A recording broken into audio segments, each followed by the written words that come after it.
Sydney and Geordie don't see eye to eye tonight. All new Grantchester continues at 9. Now though, it's your Wednesdays. Good Morning Britain.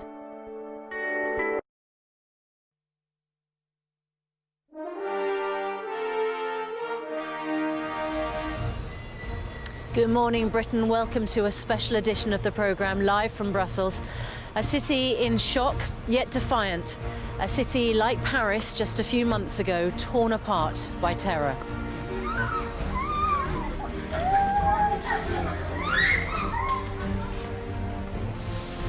Brussels remains on edge this morning as the manhunt for one of 3 suspects caught on CCTV at Zaventem Airport intensifies. So too are feelings against Belgium's Muslim community. And there are fears this morning for missing Briton David Dixon, who was travelling on the metro but failed to turn up to work after the terror strikes. I'm joining you from the Place de la Bourse. It's in the centre of the city. We'll bring you the latest from the scenes of both attacks here in Brussels. And here in London, a Good Morning Britain exclusive. Republican presidential candidate Donald Trump gives his uncompromising views on those tragic events in Brussels and explains how he would fight the war on terror.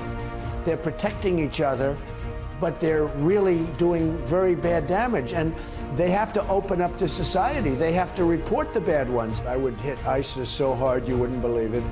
More throughout the morning on what is an extraordinary interview here on a special edition of Good Morning Britain. Wednesday, 23rd of March 2016. From ITV Studios, this is Good Morning Britain. With Susanna Reid in Brussels and Piers Morgan and Charlotte Hawkins in London.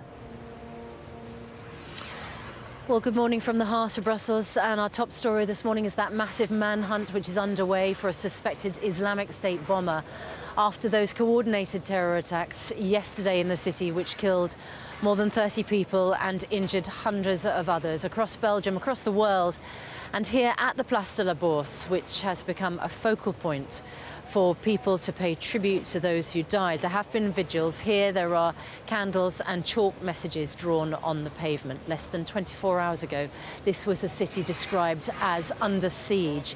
Explosions at the airport and the metro.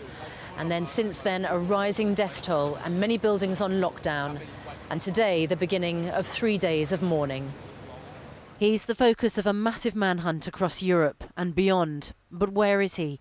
CCTV shows the man at Brussels airport with 2 other suspected attackers who blew themselves up.